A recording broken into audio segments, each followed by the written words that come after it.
give a piss about nothing but the time. Flip, Bama, flip. Give me Alabama to break home.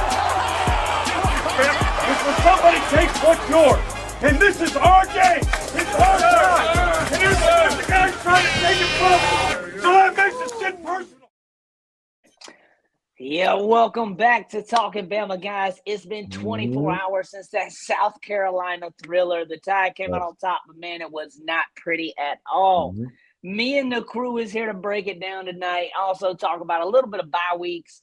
We're going to talk about this championship mindset we had to have to win this game. We're going to talk about SEC road games right here as well, guys, and how tough that is and why Bama struggled here and why you'll see other SEC teams struggle on the road. Domo with us tonight, Herb right below me. Let's dive right into it. Domo, start off with you tonight, man, because my man Domo was at the game, and if you didn't see his viral video of trolling every single South Carolina fan as they left, you're missing out. I should have had that ready for the show, but you know what? We'll play on the back end. Gotcha. Domo, how did you feel inside that stadium with everything going on last night? Obviously you were there, so that's a different feel, man. How did it feel being there, man? Well, for one, man, it was great. Like being a Bama fan aside, man, as a college football fan, that's just an environment that you just absolutely love to be in. But me personally, listen, I said, okay, yeah, we're struggling, right? We're struggling. We can't get the offense right, but the defense is keeping us in the football game. So even though I was getting stressed out here and there, I was just, I knew that at some point they were going to buckle down and we would get it together, and honestly, that's what I was telling like the Bama fans around me. I was like, hey, bro, we're good. We're all right. They're gonna wake up and respond at some point, and they did just that. But the environment was great, and man, I loved it. I loved it. Yeah, Roll Tide Cat, thank you for joining us tonight. Everybody in the comments, thank y'all for joining us too. Drop some questions and concerns you guys have if you're watching us right now. We'll answer those on the back end of the show. Herb's with us as well. Domo, I like how you said some of that, man, about being there. Hey, we got to wake up at some point. I was saying that the whole time, like, hey, guys, we play football today. Just so we know, we play football today. Herb, I know you probably changed shirts 72 times. You probably changed your seat cushions and your couch cushions and reversed them, okay? I know he did.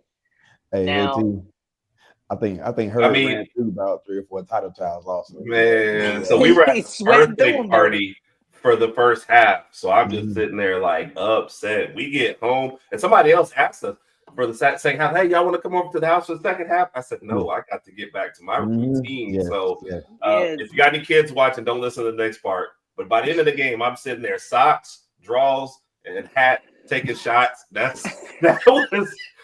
was all I had left. I was like, this is not good. And my wife I didn't realize she slipped me the 132 proof whiskey. So those shots hit hard. But man, it was just stressful. But I was with you guys, man. I even posted this. It was like you could tell even when we weren't playing well, they were still fighting. Yeah. So I was like, something is going to turn. Like, let's just be honest, we've seen it in the past where we've given up on those kind of games and just, went and hid. They were still fighting. So you just look, man, defense, keep it close enough to where we can make a play. And that's what happened. All right. Well, hey, it's okay to go to the pumpkin patch this week. We ain't playing no orange teams, Cat. You can go to the pumpkin patches right now if you want to. We was playing, playing South Carolina Gamecocks, so unless you out, rooster fighting, which I see highly illegal. But highly illegal. Not just a little illegal. we do not condone that, just FYI. But Domo, man, I want to talk a little bit about your video, man. And I know it's a little bit off of the game, but I think it's very hilarious. And Domo was trolling these guys as they was leaving. Domo, man, tell me the feeling it was when you was recording them, bro, and they was trying to talk back. I don't even think you knew what they was saying, bro.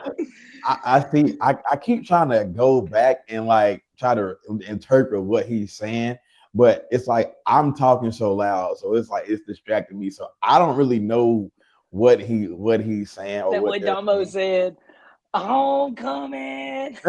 How'd you like homecoming?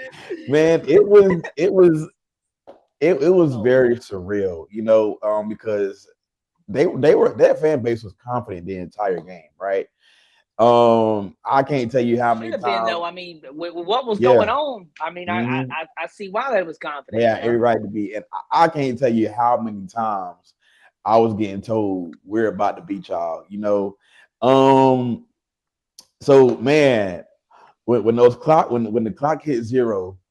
Well, for one, they came down there very, very early. Like the game was Yeah. nowhere near over yet at all. Yeah.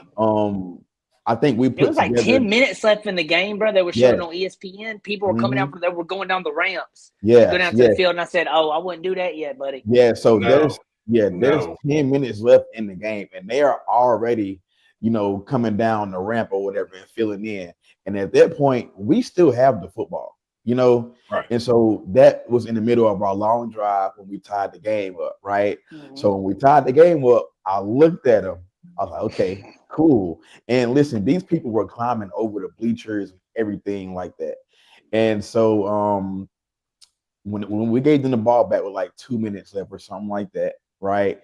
And Lenore Sellers fumbled, you could just see the shock and the disappointment on their faces. I looked at them, I was like, hey, we're about to go score. We went and scored, and brother, the rest was history. I Hey, said, Domo, so oh when the man. fumble happened, because you barely saw it on TV. Yeah. I know in the stadium, y'all probably didn't even know what was going on in the stadium, bro. What Yeah. was in the stadiums like when the ball came out, and it kind of looked like, whoa, Bama's got the ball. Like, whoa, what happened? How was that? How was everybody around you? Honestly, well, nobody in the stadium really reacted, and the play happened. The play happened on the opposite of the Bama sideline. So Okay. we didn't really see. So we didn't know that he fumbled until we seen Deontay Lawson kind of get up and was pointing in our direction, and we were like, "What is he pointing at?" And so then when Tim Keenan got up and he had the football, and we seen it on the big screen. Bro, we just went crazy, and outside I was crazy, but South Carolina they just went completely flat. And I remember when the ref he came on the speaker and he was like, after reviewing the play, it's been a fumble recovered by the defense. And man, when he said that, every Bama fan was like, yes, the game is over. Like we're about to go in. Keenan didn't know, Cat. Yeah, he did. And you see it on the video. Lawson told him. Lawson, hey, boy, that's what I was gonna say. Sorry, Domo. That was just because we did a game ball video earlier. And we were talking about it. There was an actual conversation. Deontay Lawson was like, "Hey, bro, you got the ball." To be like, "What?" He's like, "You got the ball? What you talking about? I got the ball. I ain't got no ball. What you?" Yes. Like this was a fumble. He was literally like, "Where did this come from?" Yeah, dude. And I'm pretty sure only 2 people knew about the fumble: Lenore Sellers and Deontay Lawson. Everybody else was just like, "Yeah, okay." Yeah. If you think really hard, Herb, one other person in the world knew. Okay, we know one other person in the world knew. Yes, Lenore think Sellers. super hard about that other person that knew. But Domo, I think also when you watch that one on TV, they're going down. Oh yeah, you're seeing. Well, that's because that person knows everything. Yeah, Lawson comes in. You wild. Keenan goes down. Bang, bang, play. You can even ask Mia this. Before Lawson pointed, I yelled fumble because I saw it come out the way the camera angle was. I yelled fumble. Lawson then is pointing, and by that time Lawson's going under like, hey, you got the ball. Like, you got the ball. Play develops. He stands up, and as soon as I in my head, I'm like, run it. Let me see the replay one time, and I'll tell you if it's a fumble. Like you can see. As soon as he was laid out, dude, and I saw that forearm was he was like bent, but the elbow was still up. Ball came out, man. I lost it, dude. I knew that moment we were scoring. Also, guys, everybody that's in everybody's comments, including my videos and these other videos, quit saying the game is rigged because you do not understand how football works. Okay. Yes. Number one. From South Carolina, don't know his name, or I would say his name. It's no bash at him. He was actually doing what you should have done in this play. Let Bernard go score. So then your team, because if not, you tackle them, stop them, they're going to run down the clock, have 3 seconds, kick a field goal, or score a touchdown, win the game. Now you let them go score. You got 40, 30 seconds. Well, I think it was like 34 seconds left. Yeah, you got 30. You got a pulse. You know, I'm not saying that's you're going to go score and win, but you got a chance. That's why he let him go by. It wasn't because like, hey, I've been working hard my whole entire life here in South Carolina and my off season. I'm just going to let Alabama beat me here because the script says that. That's not how this works, bro. Not at all. Can I tell you something, too, that drives me crazy about the rigged people? If you're going to rig a game, it's not going to be Alabama scoring a touchdown and a 2-point conversion with 2 minutes left. If I'm rigging the game, we're up by 30. Like, I don't understand the people that say this game was rigged because of this one play at the very – So Lornar Sellers has to be in on the rig, too, right, because he fumbled the ball, and we had to recover. Like, there are so many things that would go – you're going to tell me he scored what was – should have, thought was a game-winning touchdown earlier, and then fumbled it to give it back to us. Also, this one random guy. What if we run the other direction? We're gonna get the other guy. Nick, perfectly what you said. Beamer, I saw Beamer say that too. Yeah, Beamer even said in the post game that, hey, I told them. Oh, it was clearly coach. Yeah, you can tell no D1 player is going to do that without being told. Let them go so we can get on the field and get a chance. And we got a sack. Shout out to Keeley for that sack. Big 31 on the edge, man. Got a game-winning sack, basically, because that closed the game out. I love that, too, for that, man. So to wrap up the 24-hour recap, games are not rigged. Stop saying that. Now, some of the refs, there's been – I'm not going to sit here and say there isn't some things with some refs because we have all seen that. I think, and I'll say this for Bama and South Carolina – they was flag happy in that game. I'm not saying that they weren't flags, but they were they was on both of us. Yeah. Both of us in that game. So I can't say like all the refs called everything for them or everything for us because it went both ways. Yeah. Until it was like pass interference, and then it went no way. So And, oh my God, yes, bro, they were letting them out there fight. You're looking like, bro, are you not gonna call that pass interference? And then on the muff punt play, I'm like, bro, he literally just pushed Bach in front of your face, and you're not gonna throw the flag. So I was like, yeah, bro. That was a smart. But is that a penalty though? Because he's not the kickoff returner. Because listen, but he's not the kick returner. Yeah, so what he did was this. The smartest bang play of almost the day besides that pick six, because that was like a boom. Oh crap. Here we go. When he was blocking Bach, he saw the ball hit Bach's thigh. He sees Cole Adams behind Bach. Hey, I'm gonna push this guy into this guy. And then there's 4 South Carolina dudes by the ball. That is legal because now the ball has touched the Bama player. It's a live ball. You can hit whoever you want, as long as it's a straight hit. But it is bang play, man. Bama came out on top. They did score a touchdown off that though. That's what hurt the worst in that moment right there. Them scoring that touchdown and Sellers doing that walk off to the left, man. But that'll wrap us up on that, guys. 24-hour recap, guys. Put a button on that. Bama struggled a little bit. We got it done. And we're going to talk about the rest of that a little bit as we go into our next topic right here, guys. Why champions find a way to win even when it's ugly.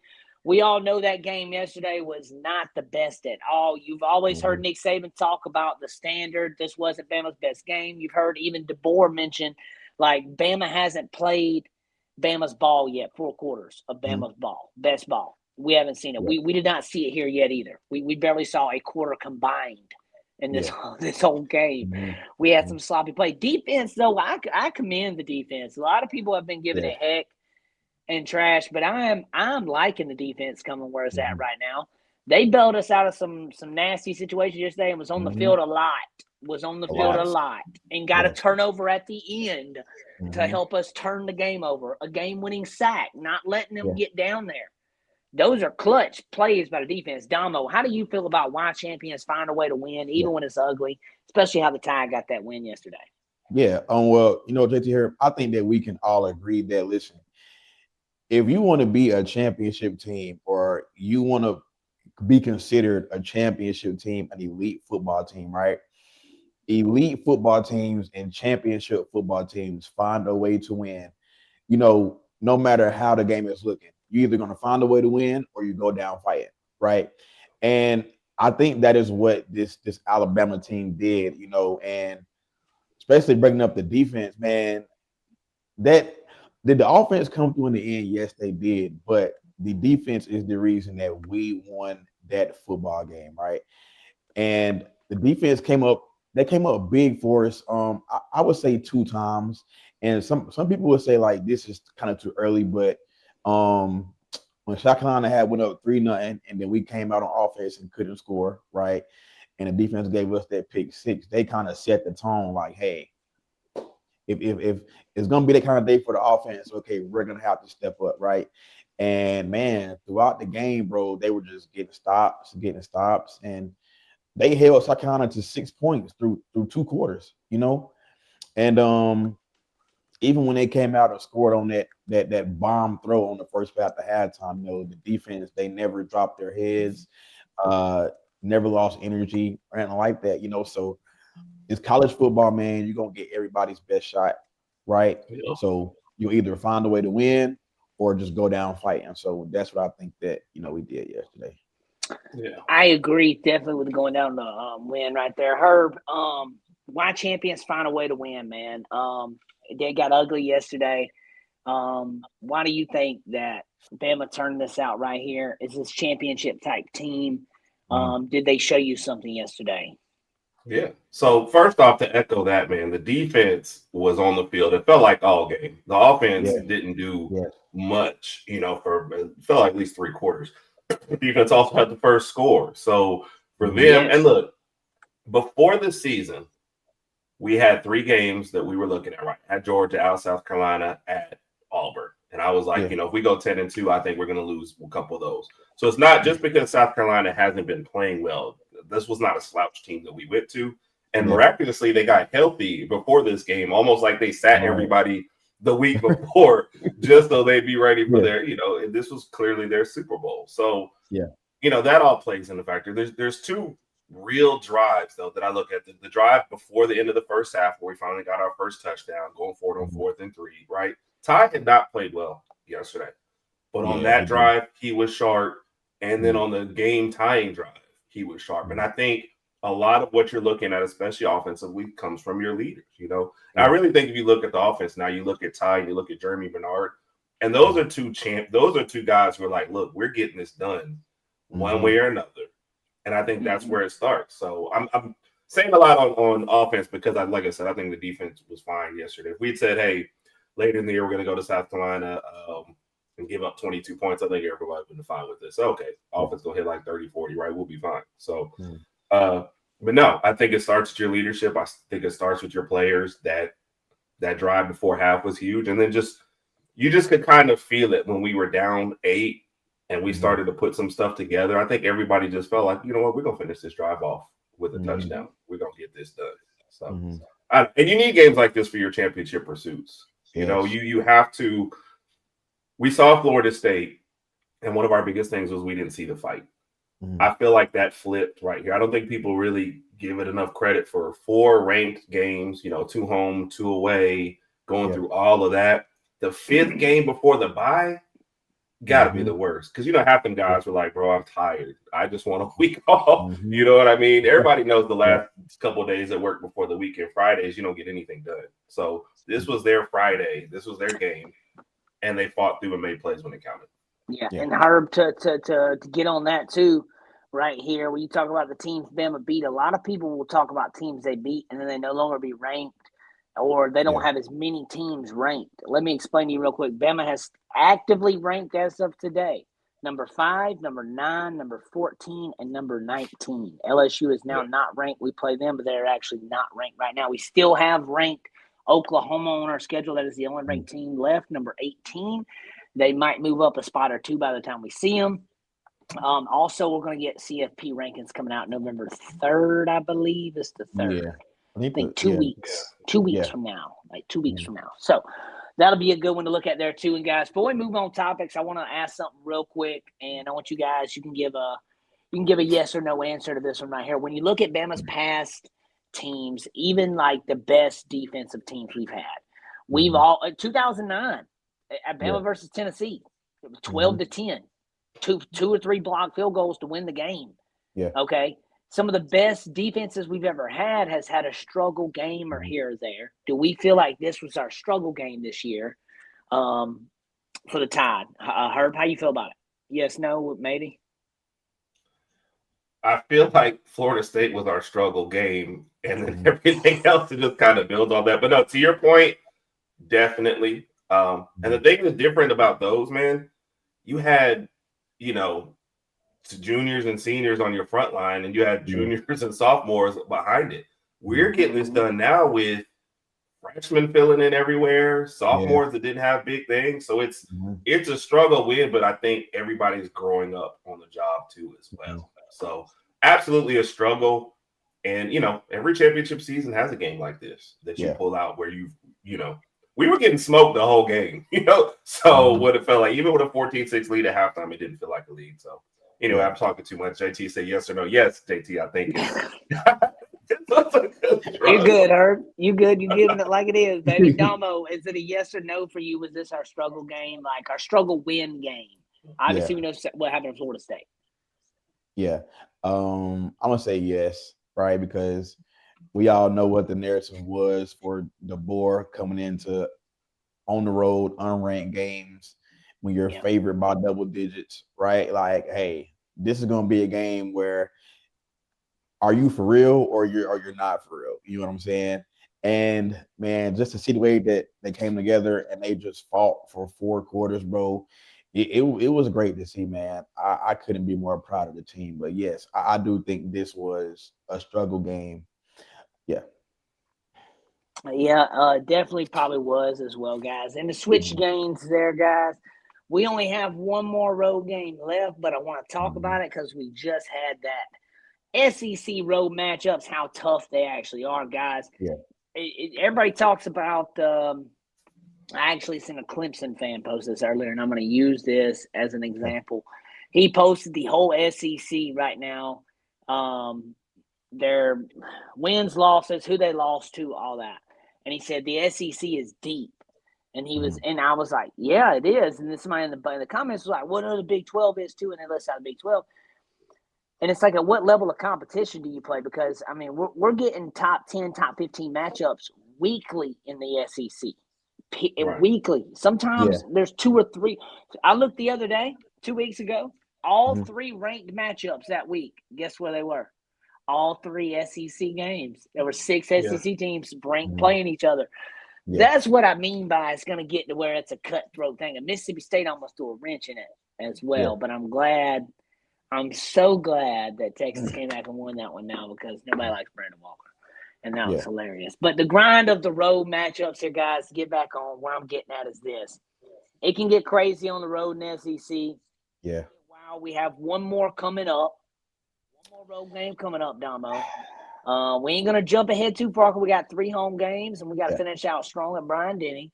But talk to me about this road, the SEC road matchups, man, and how tough that actually is right now and how people don't understand. Going on the road in the SEC is different than the Big 12. It's different than the Big 10. It's different than the ACC. Yeah. Well, before I just want to say this.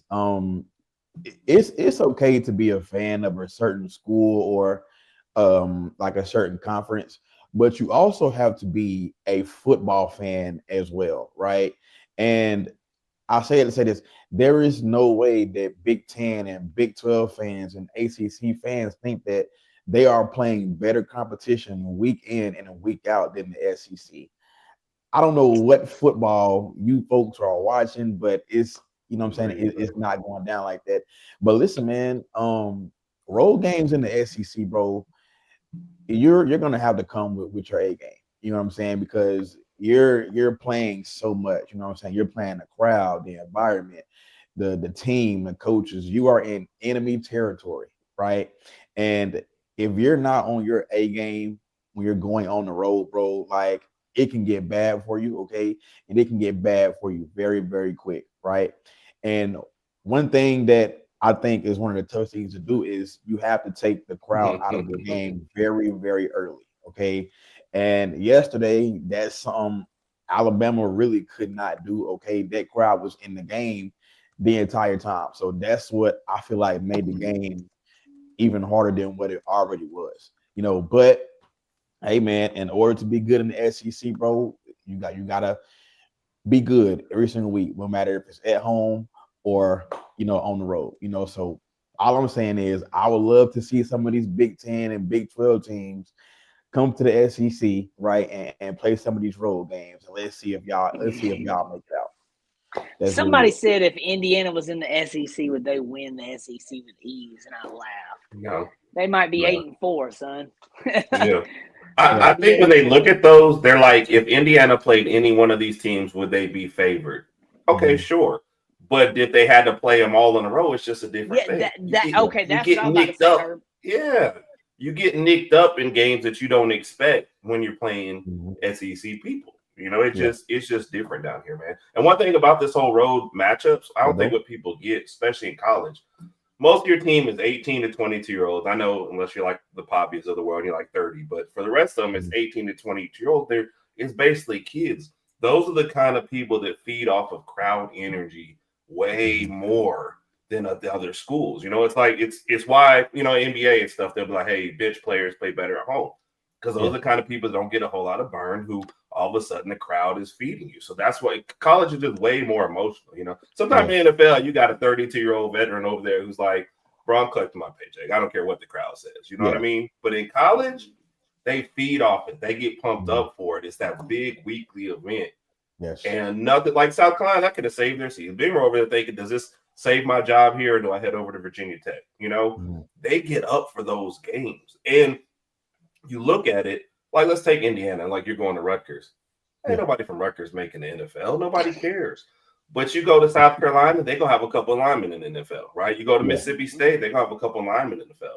And at college level, all it takes is one or two to really wreck your whole thing. So, no, it's tough to go on the road just because all those factors. Plus, it's the South, man. We ain't got nothing else to do but football. So, we're all going to pack out that stadium and make it in this state, we don't have a professional team. So, we're definitely die hard for Bama, Auburn, and Troy. So, I mean, and you see UAB fans, too. I mean, there's Alabama State fans. There's all types of Alabama A&M. I mean, I don't want to diss nobody. I'll name all of them. But there's a whole bunch of schools and colleges down here that people pull for.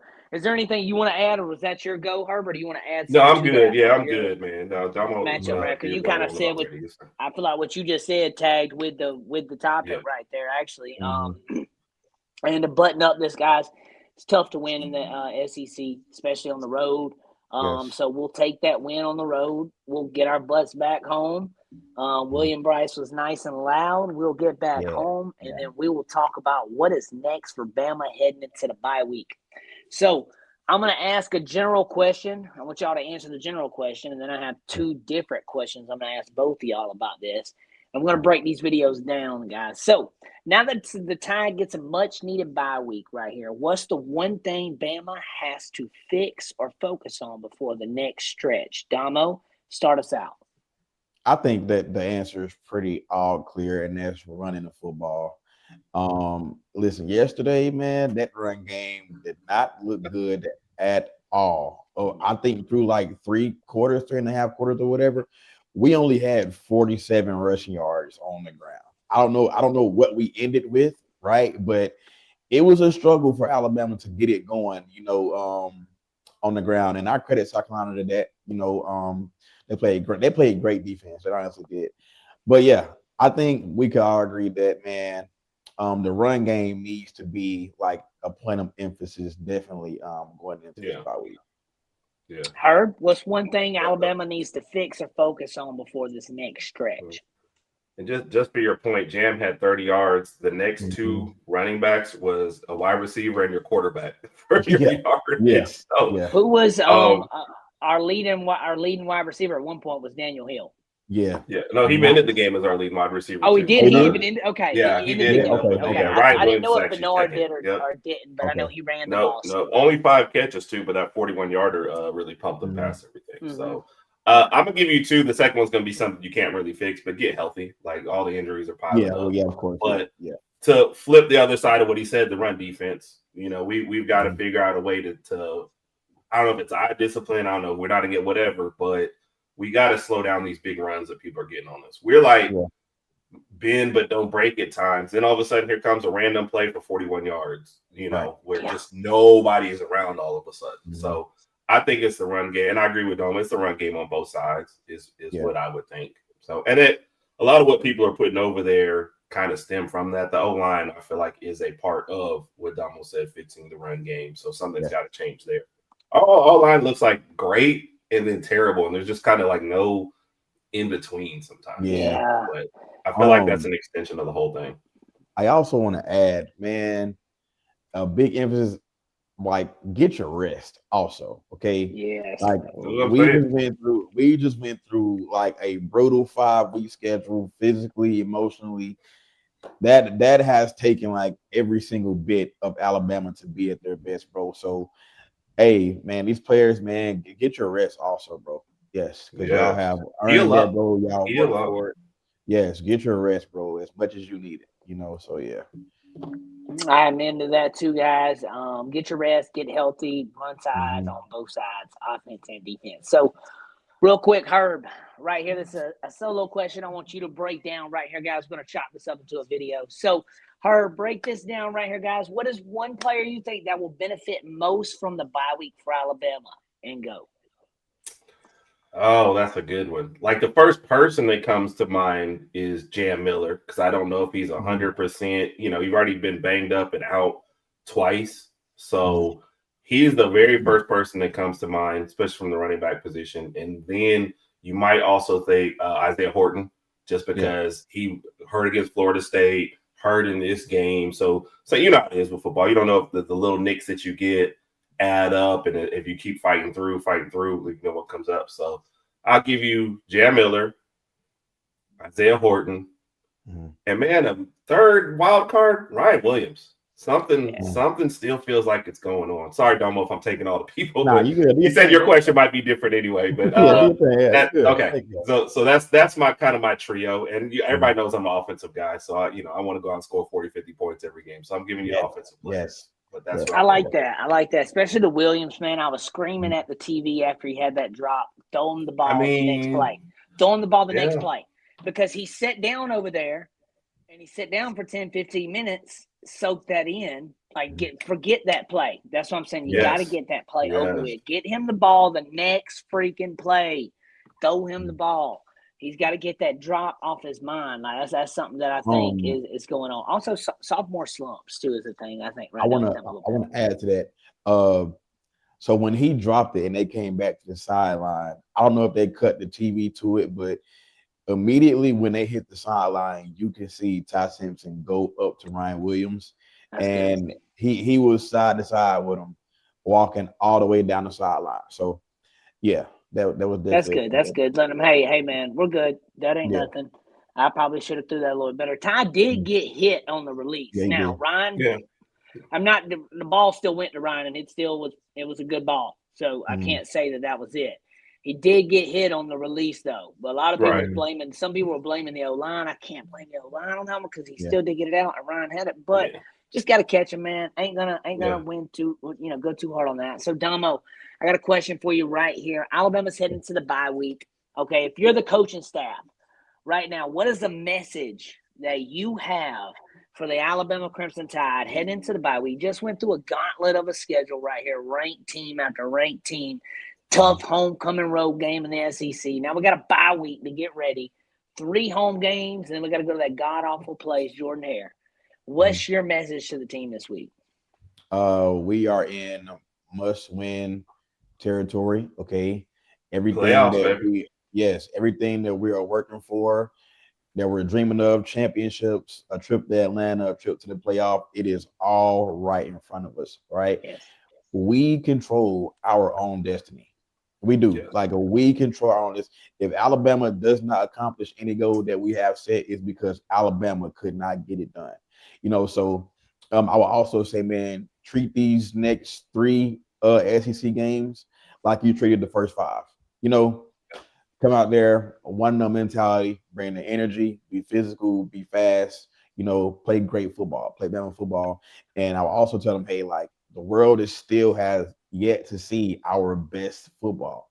So we're heading into territory where we need to be playing our absolute best ball. So that's what I would tell them. Yeah, and I think that's actually a good message, Domo, and that's a great way to look at things because Bama's got to play Bama's ball for 4 quarters here.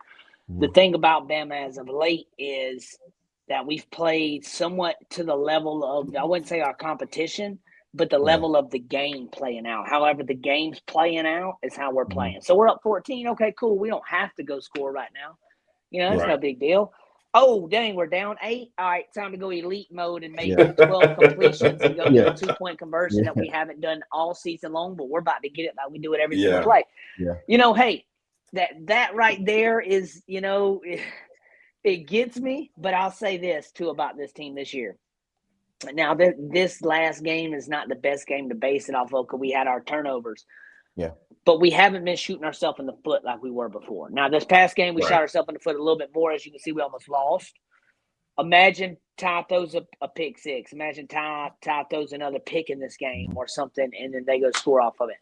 That was our dagger in the heel last year, and it was bad for us, man. I think that's something that has changed this year. And heading into the bye week, got to get healthy, man. Number one thing. Just got to get healthy. I can't stress getting healthy enough right now. Yeah. That is the biggest one to me, guys. And we've had an amazing show, guys. Is there anything y'all want to add on tonight when we have you guys in here? Comments. If you guys got any questions, hit them real quick. You want to add on to this? What's going on right now? Also, something that it just popped in my head. Yeah, I'm sorry, but also this is what I would tell them too. You're still gonna get everybody's best shot from now on. Yep. Okay. Yep. You got an LSU team who might be coming in with no Brian Kelly. They're gonna have a interim, so who knows what they're gonna look like. Okay. Oklahoma is still playing for something. I don't know what, but they're playing for some. They're gonna be hyped up, and we ain't even gotta tell y'all what it's gonna be like when we go to Jordan Hare. So you're still gonna get everybody's best shot. Like it's not over with at all. So yeah. Somebody is calling the strip when he stripped and we recovered it, and it's being called the cocky stop now. Oh my It's God. a Rocky Block. Now we got the cocky stop. Oh my God. Listen. So is it Raj? Wow. That's something Raj would say. I'm sorry. That's something Raj would say. That's something Raj would say. I'm sorry. So yeah. Oh my goodness. I think that it is funny right there. And then hey, to touch on some SEC, this wasn't a topic, but to touch on some SEC ball right now too, guys. Texas A&M looks legit, and it looks like right now if Bama can beat LSU, that Alabama-Oklahoma game is going to be a clinch game for us. To get an SEC championship. If we beat LSU when we play Oklahoma, think about it, we only have 2 SEC games, and mathematically, if we beat Oklahoma, it will depend on kind of with what Ole Miss does because we have the one on Georgia. So even if we lost to Auburn, we have one on Georgia. That doesn't matter. Okay, but Georgia has the one on Ole Miss. That's where a lot of these ties. That's why I don't want to lose again, but I'm just stating that if we beat LSU, that Oklahoma game is going to be a clinching situation probably for us. Yeah. So that's something to be looking at here to see that. JT says another pick when Tyler has. Bro, no, you totally missed the whole place. Like you joined at the wrong part, bro. Like you totally joined at the wrong part. That's not what I'm talking about. That's not what I'm talking about. I was actually making a point that he doesn't throw interceptions. You just joined at the wrong time. He got on to me yesterday. His name is Ty Simpson Burger. It's Kyle, but if you say something about Ty Simpson, that's the only thing he's like, Ty, what? He got on to me last night. I was actually saying it's good that Ty's not doing that because that is the reason we're still in these games. That he's not throwing the pick 6. He's not throwing another pick. He's not, as in like in the other games previous before that did happen. Yeah. I'm saying he was not doing that. So yeah. The SEC shaking up real good right now, guys. I think that's going to be an interesting one to look at. Alabama A&M looks like the strong matchup. Before we get out of here, guys, you got something you want to add to that? I want to agree, man. They do. That's a great football team. I was watching their game like on the way back from the game yesterday, and that was my first time really sitting and watching them. A&M was a great football team, man. And I just want to say it. Yeah, they are. And if that does end up being a matchup in Atlanta, like we are gonna have to be great in all three phases of the ball to hang with that football team. So yeah, you can't make mistakes there. Yeah, you can't at all. Yeah.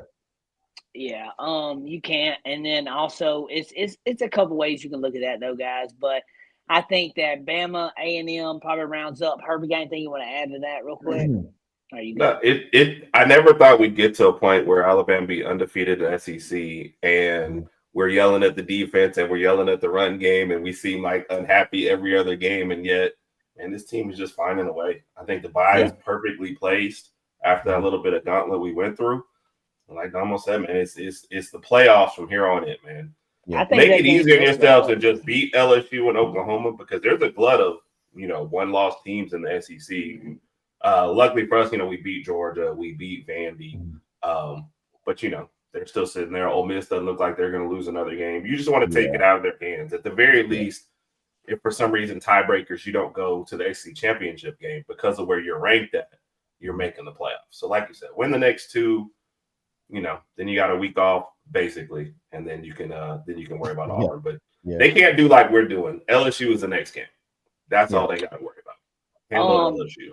Yeah, I think so too. Handle that, and then guys, I think to wrap that up, Bama. I want to see how Bama I'm tongue twisted. How Bama stacks up to LSU, because LSU just went against A&M, and they got a bye week, and they play us. Yeah. I want to see how, because they just played them. Now that's a quick comparison without saying, oh, well, they played them in week 1 and them in week 6. That's two different teams you're playing at that point. That week 6 team has learned a couple more things. All right, now we're playing them that close apart. You can actually tell some things apart with this game. I want to see, also going to be depending on if they fire Brian Kelly or not. If they fire him, they're going to get up for this game like none other probably. Right. I don't know if they do fire him, guys. It'll be tomorrow. If they don't fire him tomorrow, I don't think they fire him. There's no point. Yeah, you can't waste time. Yeah, you can't. I thought it was gonna come today. I said there's no way they wake up and don't fire that man today. But hey, I think that I think that they made a decision. They're gonna sleep on it. They're gonna wake up in the morning. They're gonna make another little meeting, and I think they announce it tomorrow.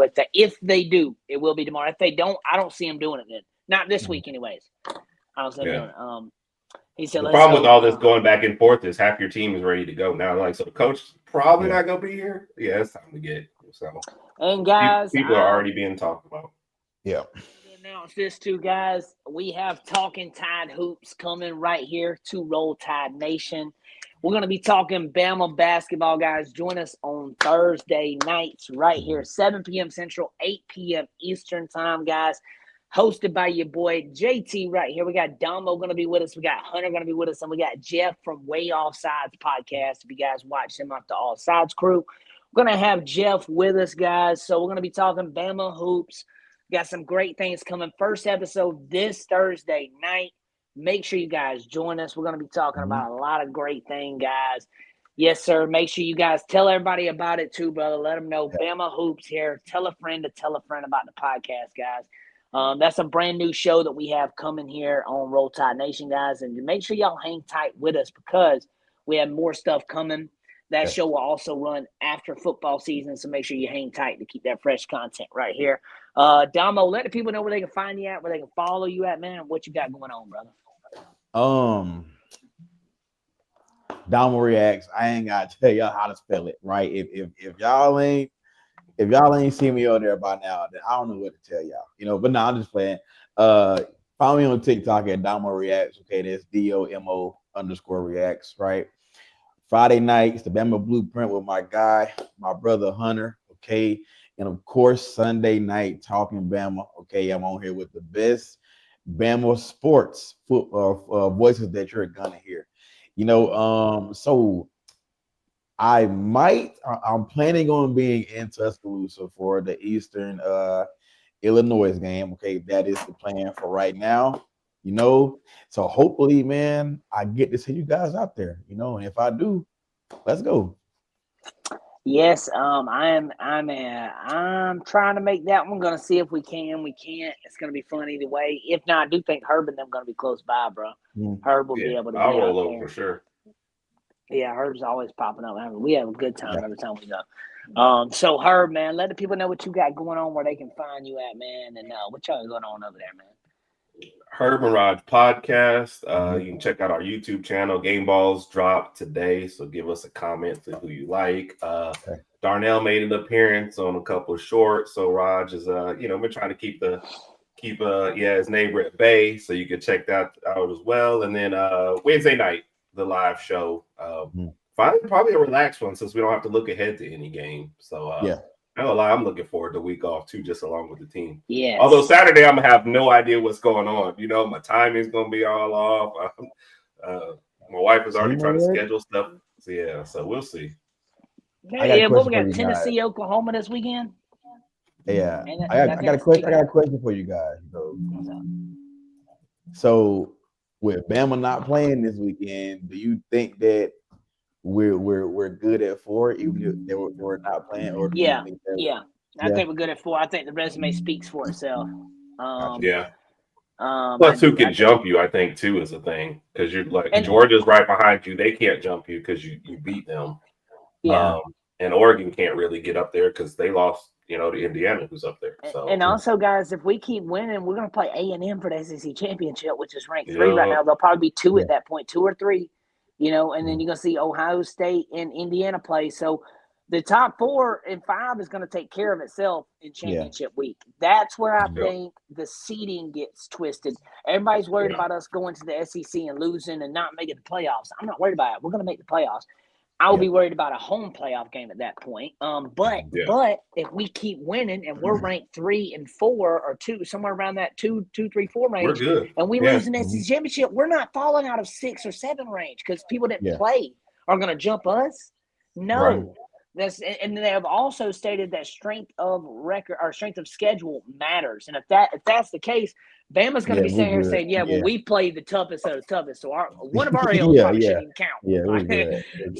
That's how that'll be. So, But to end it out, guys, tonight, thank y'all for joining us, man. Make sure y'all like and subscribe right here. Roll Tide _Nation. Tell everybody about it. How many girls is Domo bringing to Eastern Illinois game, Herb? I don't know, but I know it's probably going to be about 30. Hey, you know what? Let's just go ahead and wrap it up. Over and he's got too many of them watching right now. It's just an honest question. It's because he told him he was Trent Richardson, and they just they threw them face, started doing like this. And the other night I was watching the game, and they were doing like this right here on third downs. And I said they was doing that for Damo. 3s. They was throwing 3s up 4 while he was there. Yes.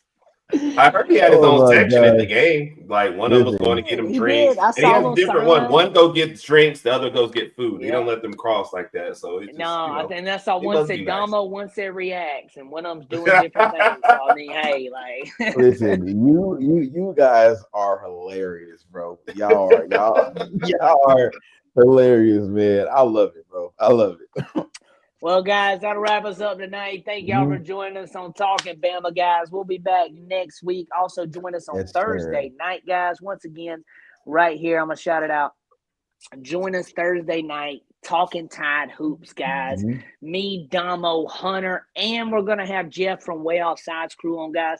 It'll be a 20, 30-minute show, guys. Nothing too much, but we want y'all to join us and comment, like, subscribe. Let's talk some Tide Hoops, guys. Bama's going to be really good. They just won a game, their last game of the preseason, kind of like warm-up season they have, and they're about to tip off here soon, guys. So join us Thursday, and we're going to take care of it, guys. Y'all have a good one. We're going to end it off tonight with a nothing but the Tide, baby. Blitz, Bama Blitz, baby. Let's go.